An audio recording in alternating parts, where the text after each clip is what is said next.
Nou, die regisseur en vervaardiger Frankie Opperman kuier vandag by ons en ons gesels onder meer oor die nuwe dokumentêre reeks Frank wat hy die regisseur van is. Goeiemôre. Môre, lekker om hier te wees. Hoor, ons sosiale media vraag vandag is wat is jou naweekplanne? Wat is jou naweekplanne? Wel, is daar cricket op die dag? Daar is teen Zimbabwe. Okay, Ek cricket. bring 'n bietjie cricket, so iets. Ja, rustig man. Hoorie Frankie, 2 episodes is nou uit, nee? Ja. Wel gedaan. Dankie. Mal oor die reeks, so mooi. Waar het die idee vir hierdie Frank dokumentêr ontstaan? Sjoe, ek dink so 'n paar jaar gelede ek het by pa saam gesit en ons het 'n show voorgestel vir Kyknet actually wat 'n reisprogram was, die twee van ons. So, dit was nooit die idee om 'n dokumentêr te maak nie. Toe kry ons dit. Maar dit was dit een van ons wat jy borge moet gaan soek en ek weet nie, ons twee is nou nie die beste met daai tipe job nie. Toe gaan lê dit so 'n bietjie en ek dink so 'n jaar en 'n half gelede toe het ons weer, jy weet, mense wil ietsie saam doen en toe sê die idee van jy word 65 volgende jaar wat dan laas jaar was. Dis dalk tyd om 'n bietjie 'n lewe te vier. so ek kom 'n stel 'n dokumentêr voor en toe hulle baie van die idee en toe spring ons en doen dit. Dit is oor 3 episodes. Ja. So nie 'n gewone dokumentêr van 1 episode nie, maar 3 episodes. Hoekom het julle besluit op die 3 episodes? Want aan die begin het 2 gekry. Ja. En toe so halfpad deur die vervulling, toe bel ons commissioning editor van Kyknet en vra, hoorie, kan julle, wat is die kans dat julle dalk 3 kan doen?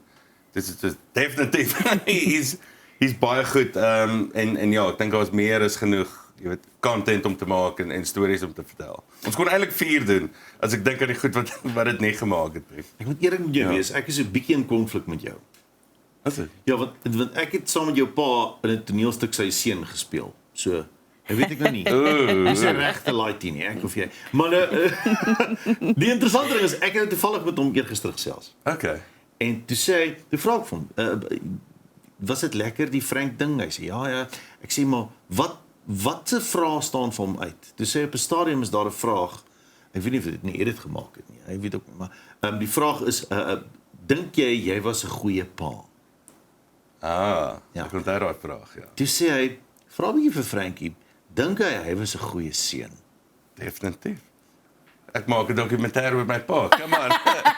Daai is 'n goeie daad. Absoluut. Maar toe ek 'n vraag eergister sê, wat sou jy op wou vra? Toe sê hy dit. Ek dink ek Hy wil jou terugkry. Dis al wat dit is. Hy wil jou terugkry. Hoorie, maar dit is mooi as mens die reeks kyk, want dit is daar's persoonlike elemente. So dit voel nie net vir my soos 'n reeks wat gemaak is oor 'n Frank Opperman, maar dit is jy so half verwyder nie. Jy leer ken so half die mense agter.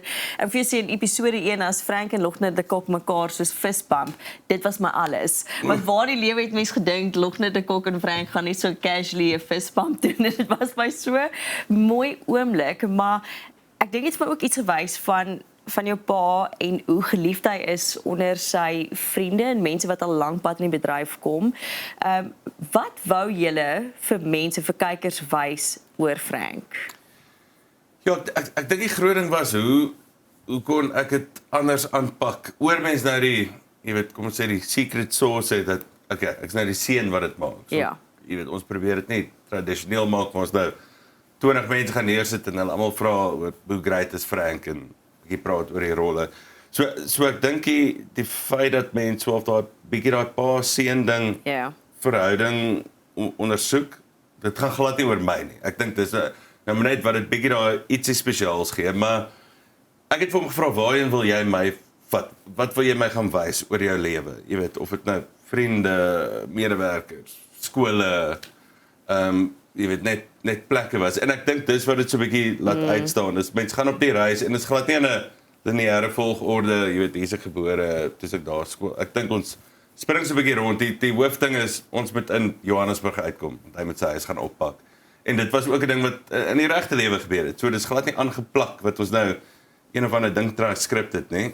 Hulle het hulle huis verkoop. Hulle sit met 'n hele music room vol argiefmateriaal. Daai goed is nou by my is ongelukkig. Sit met bokse. Maar ja, so ek dink ons het maar net so op die regte wêreld idee gespeel. Pa wat sy huis moet gaan oppak. Seun sê kom ons maak 'n film. ons dokumentêre ding neem jou af en ek vra jou oor jou lewe soos ons gaan. En jy gaan wys my 'n paar goed wat ek nie weet nie. Was daar een of twee geleenthede wat jy gedink het, wow, dit het ek nie verwag nie? Ek dink, kyk, ek weet redelik baie van hom, wat hopelik in mense guns ook tel, maar ek dink die gesprekke wat hy met vriende, kollegas, familielede en goed het, is nou nie goed wat ek altyd weet nie. Of die reaksies wat mense, jy praat van hoe ander mense oor hom praat. Ek dink dis vir my baie spesiaal. Ja. Om te sien wat ander mense van hom dink. Want ek het nou obviously my eie gedagtes as sy seun. Maar wie mooi goed te hoor en die respek wat mense het en ja, dit is regtig spesiaal om daai goed uit te vind. En ook van die plekke, soos om 'n skool te gaan besoek en jy weet, daar's baie goed van die kamera af wat hy ook sê, ja, daar was hier rookhoekie en dit en dat, jy weet so. Jy voel jy kry definitief 'n baie meer intieme kyk op jou ouer, ja. Ek dink dis 'n baie eerlike dokumentêr en ek dink dis wat vir my mooi is. Mens sien van net die gewone gesprekke tot waar hy regtig lag, tot waar hy vir jou vrae terugvra, tot waar Frank emosioneel raak. En dit was my eerlik geweest en ek dink dis waarvan ek gehou het wat my so half wil laat kyk het, verstaan die eerlikheid agter die dokumentêr. Hoekom dink jy is mense so mal, Suid-Afrikaners so mal oor Frank? Oh wow, yes. Kyk, eerstens hy's 'n baie goeie akteur. Ja. Jy weet, een van die bestes. En ja, dis nou ek wat dit sê, maar baie mense sê dit. Ek bedoel, as jy op baie comments gaan klim, is baie lekker nou na die show.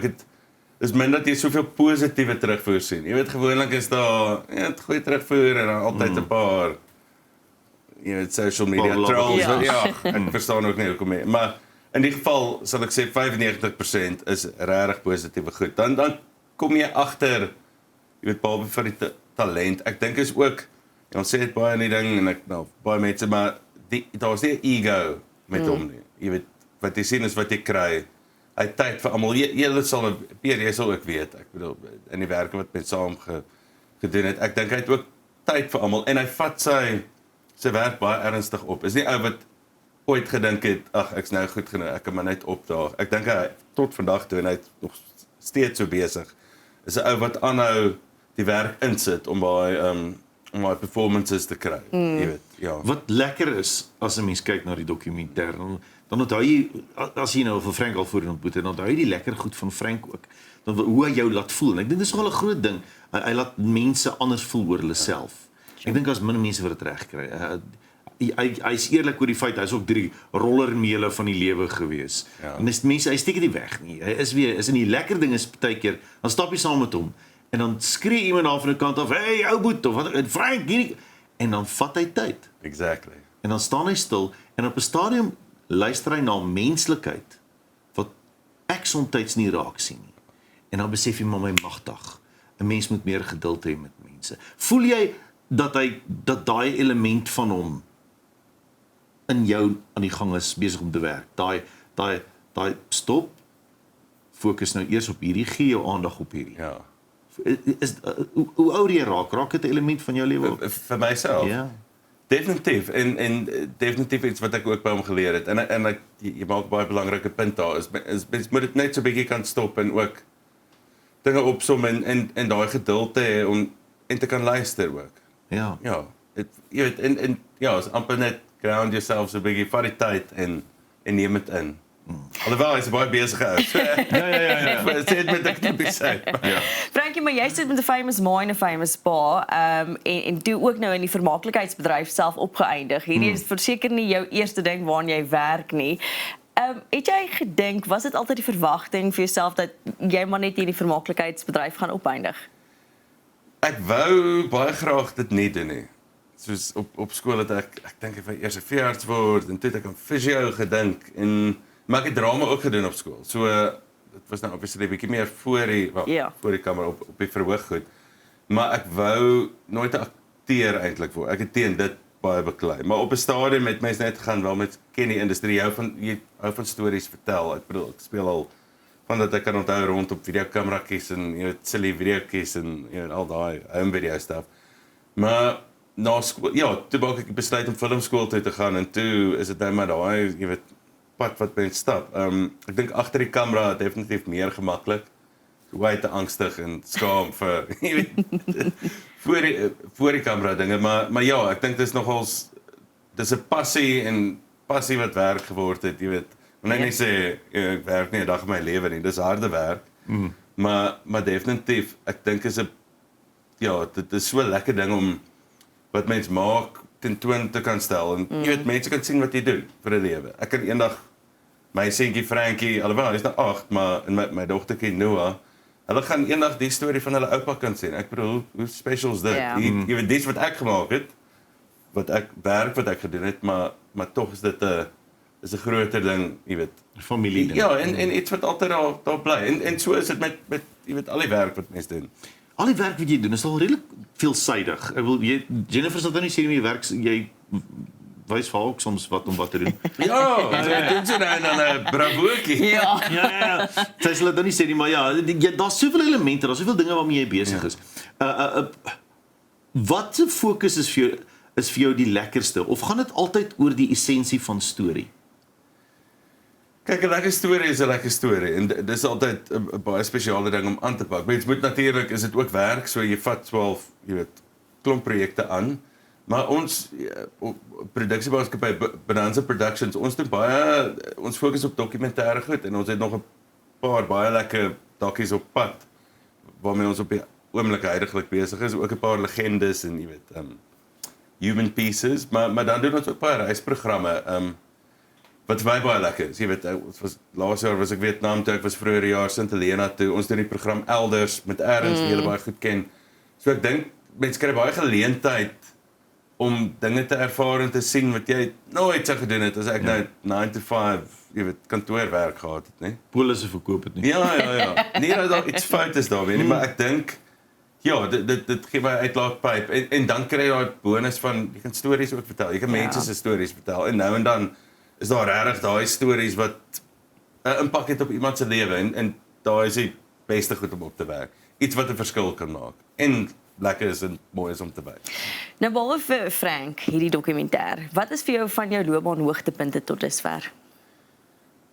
Baie van die reisprogramme, plekke wat jy gesien het, ek was al bevoorreg genoeg om op 'n paar groot dokkies as deel van 'n span te werk, soos Chasing the Sun, wat met sport en ek bedoel net nation building te doen, jy weet, dit verander lewens.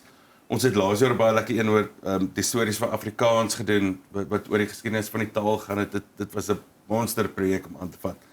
Groot, maar baie cool. En dan, jy weet, van die kleiner goed ook, jy weet, kortfilms en dokumentêre goed wat net oor 'n doodgewone mens gaan, maar jy weet, 'n mooi storie. So, ek dink die verskeidenheid is wat dit vir my so lekker maak. Elke projek is anders, jy weet, elke paar maande het mense totale ander ding waaraan jy werk en ja, verskeidenheid, lekker. So ons sien nou uit na wat ook al jy vrystel in 2026. Jy mag seker nou nie te veel daaroor sê nie. Jy het nou net gesê 'n paar goeie lekker human stories, so ons kan nie wag daarvoor nie. Daar's nog een episode van Frank wat volgende week uitkom. Yep. As mense dit gemis het, kan hulle steeds gaan kyk. Catch-up, ja. Catch-up, that's catch-up, ja. En as iemand nou die laaste episode wil vang, wanneer, hoe laat? Woensdag aand 8:00 op Kyknet. That's right. Baie dankie vir jou tyd vanoggend. Dankie julle. Dit is dan Frankie Opperman oor die Frank dokumentêr. Woensdag 8:00 gaan kyk dit of gaan kyk dit op Catch-up en bly geskakel vir jou nuus net hierna.